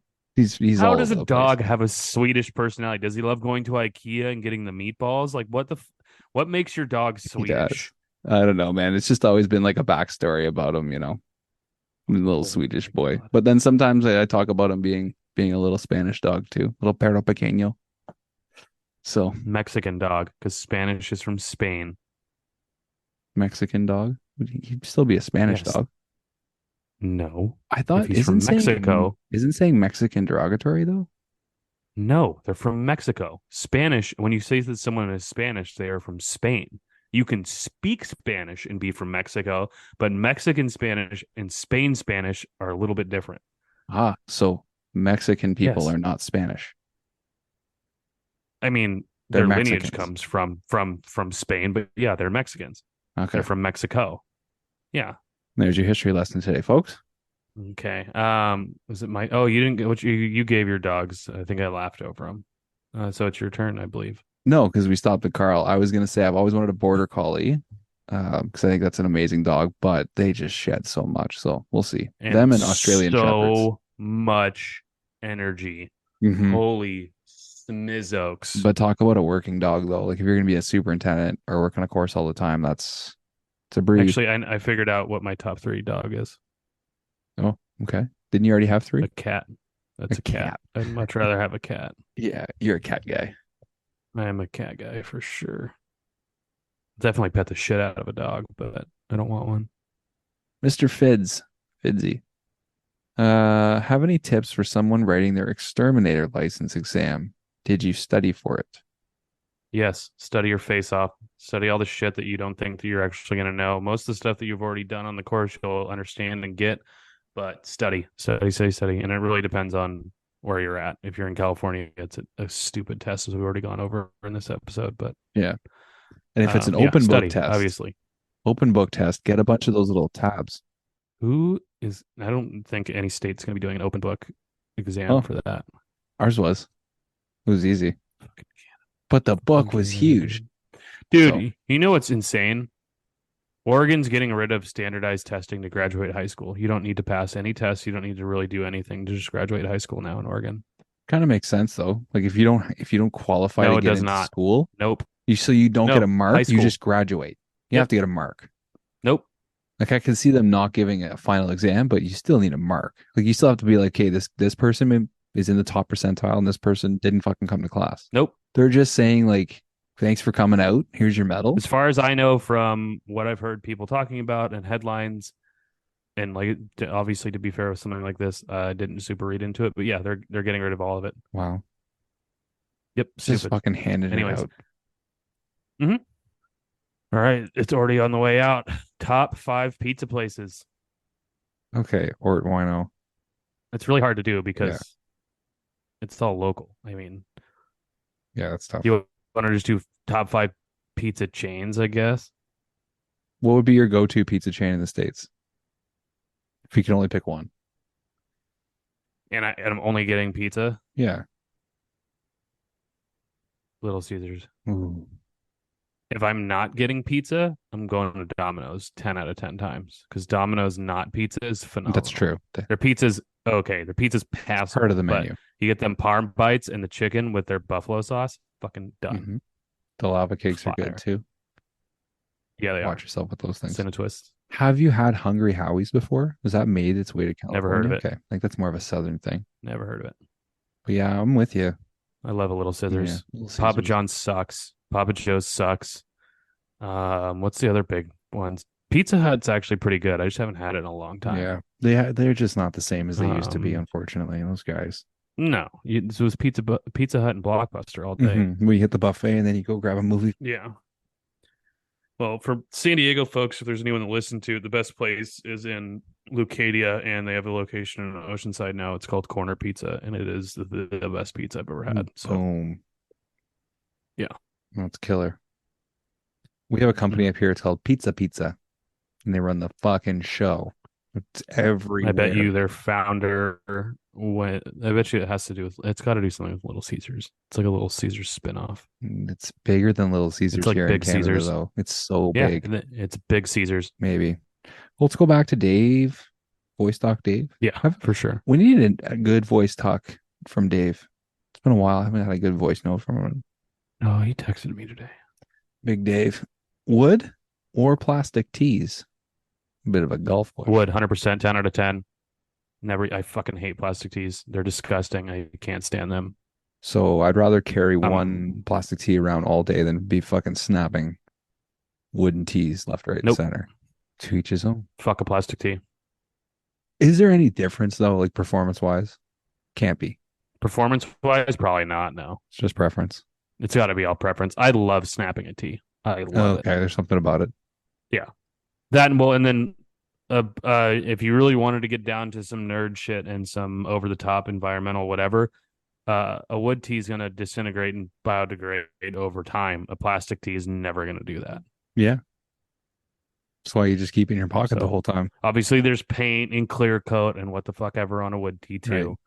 but that's gonna be back into the earth with significantly less damage faster than plastic tee. Good point.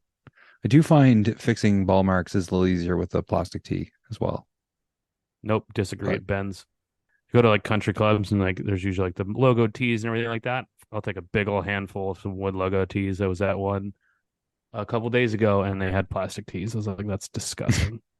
Who takes these fucking things? So there you go, Dave. Yeah. Love to hear what you use. He's a woody guy. Dave, He's a big wood guy. Dave Or he does. uses one of those big martini Dave. tees, probably. No, don't you dare put that evil on Dave. Orty dogs, because this is going to be Ort for the rest of the way out. Best coffee favorite drink besides coffee favorite drink. We kind of touched on that. I should have brought it up with the last one. Mine's going to be that Accelerate or Celsius. Celsius energy drinks are fire too. Being that he brought up coffee, I'm going to go with something in the morning ish to give energy. Is what I'm going to roll with, other than favorite drink. Nice. Oh yeah. I'm a big fan of like a little mochaccino. I know it's a little fancy, but I like a cappuccino, but like a chocolate I would cappuccino. consider that. So it's I nice. would consider that a coffee. But it's like a warm morning drink. Other Yeah, than that, we'd have then to go green tea. I do there you like a go. nice So green I'm tea. gonna say that your answer is green Okay. tea because I consider, even though it's technically not called coffee, it's still made with coffee. I'm putting that in the coffee Okay, category well, we can talk to the officials about it myself. after. See what they said. Are you gonna throw the fucking red flag? Yeah, Is that we'll call happening? Toronto and see what they say. Toronto. It's a hockey term. If they can't decide on the goal, like during the game, they'll call like the head Yeah, they office do in it in the Toronto. NFL too. They have to do, they do it in baseball and they do Where's it the in head football. office in the NFL? New York. New York. They're calling New York. Nice. Yeah, And baseball? Do you know where baseball's is too? it's New York too. They're all in New All in York. New It's where all the York. networks are. I guess so. We'll get into baseball here in a little bit. Next question. Art Wino. Did y'all listen to the Eagles Christmas album yet? Fuck the Eagles. Nope.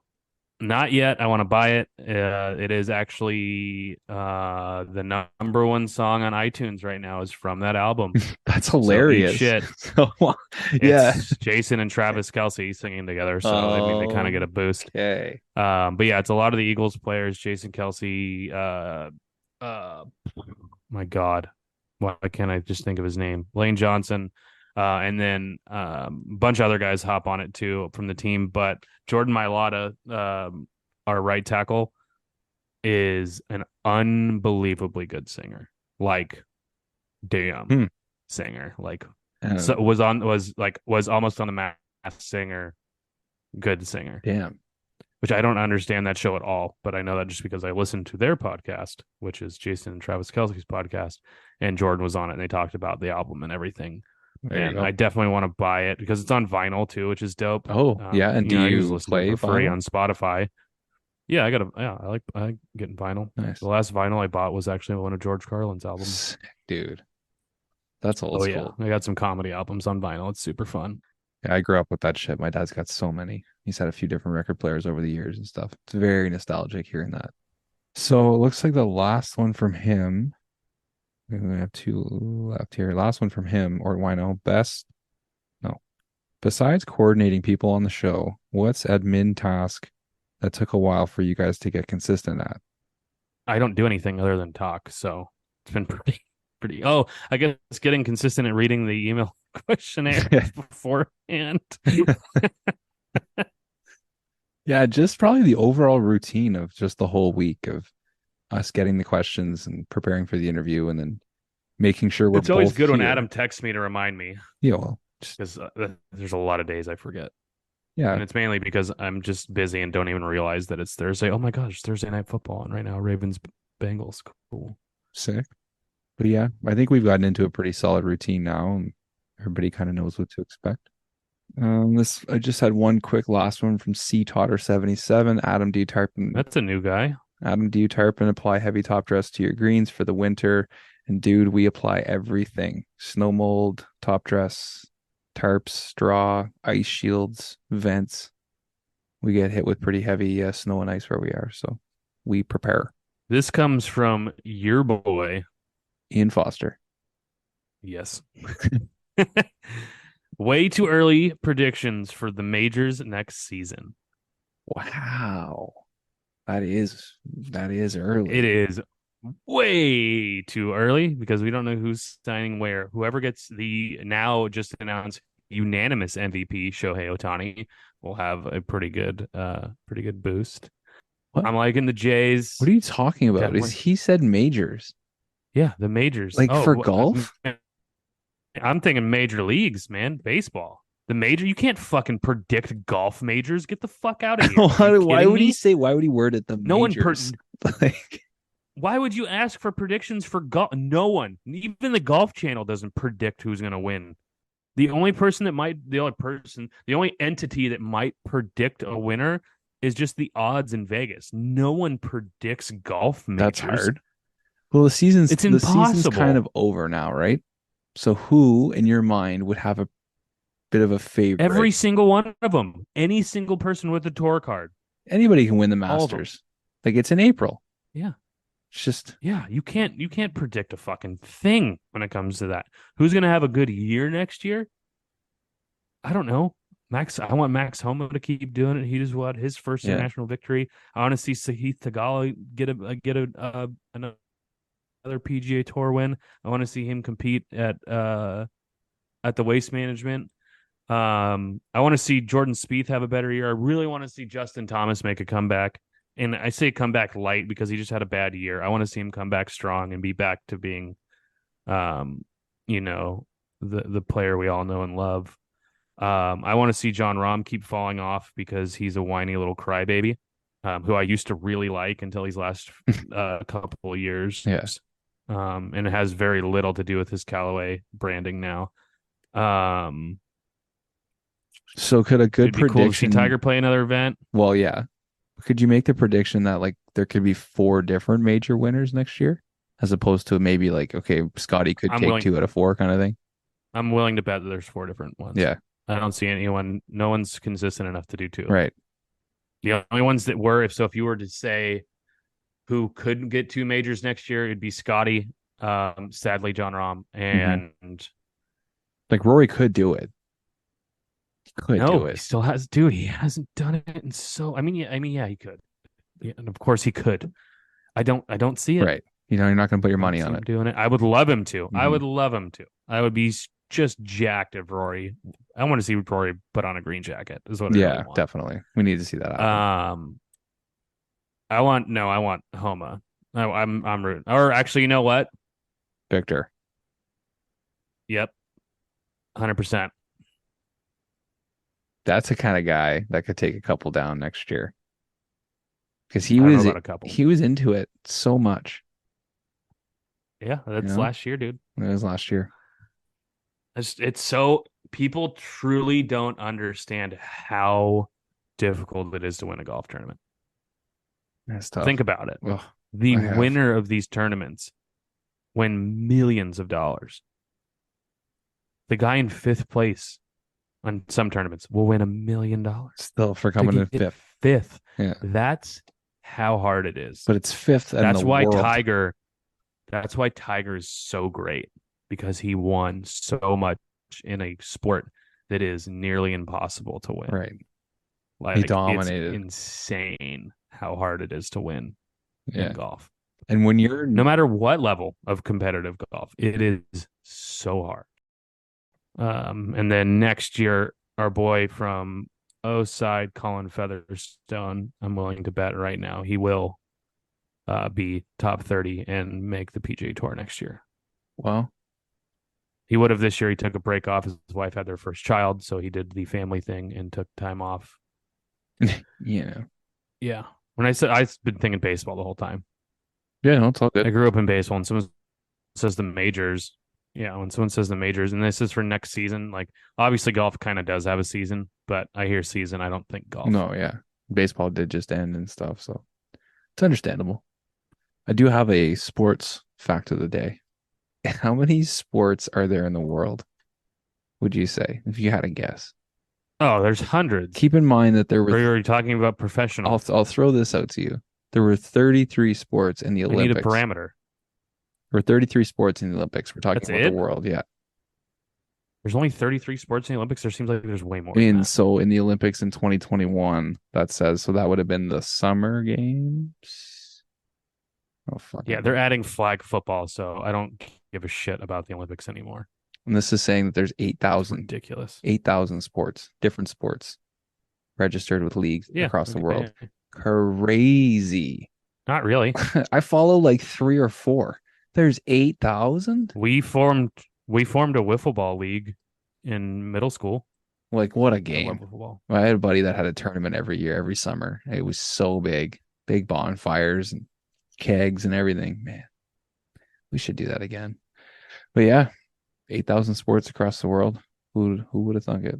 I mean, if there's that many. Give me a number between 1 and 30. 29.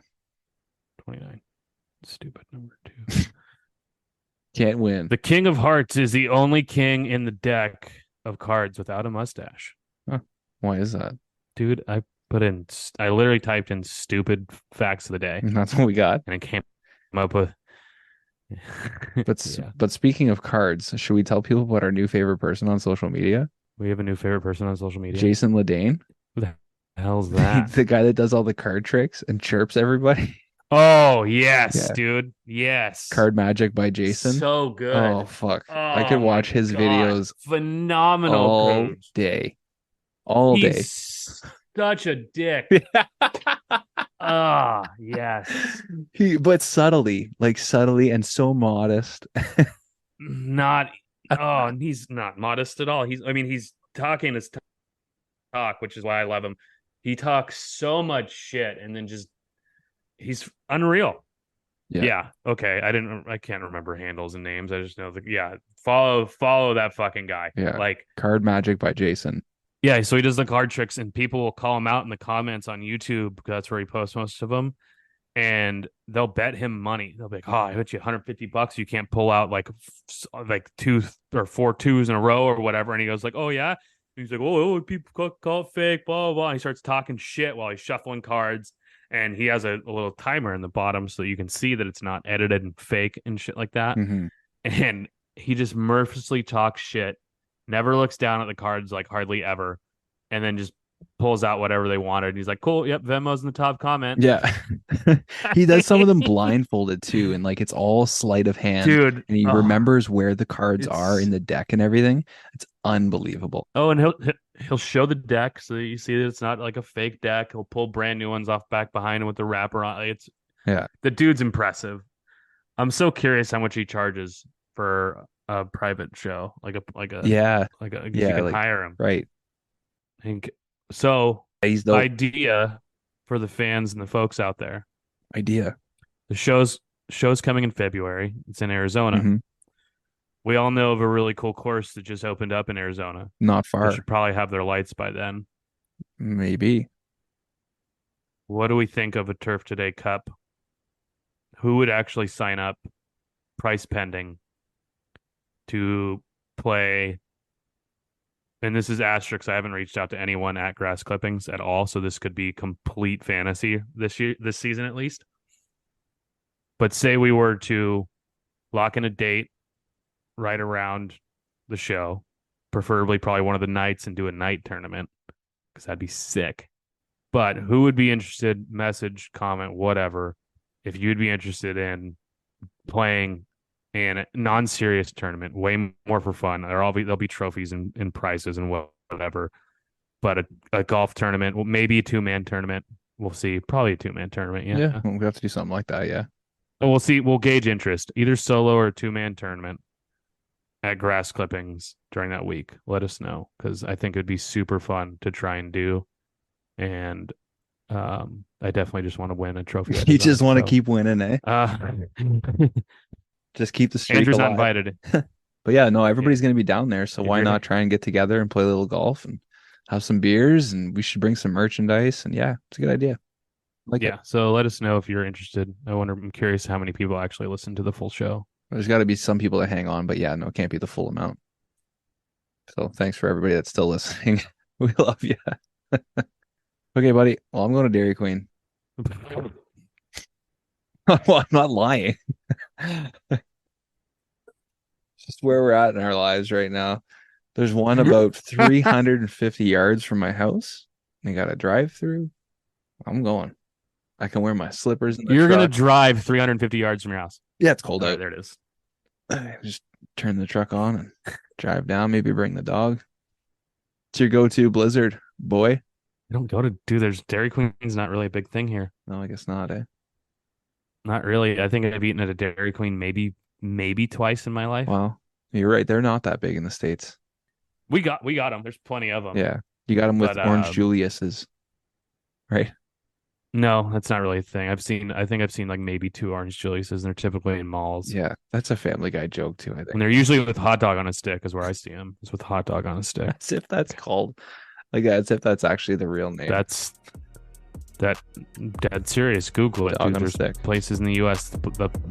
It's like, I don't want to call it a restaurant, but the food service place in the mall is literally called hot dog on a stick. That's good shit. Okay, buddy. I want Wendy's. That's what I want. I've been on a Wendy's kick, dude. Ooh.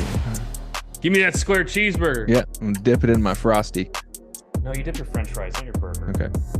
I'll meet you halfway. I think I'm gonna make chili tonight. I think that's what I'm gonna do.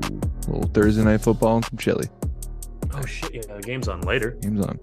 Keep those real sharp, buddy. I still need a sign off line. Have you gotten any? Couple episodes left, and we're still looking for one.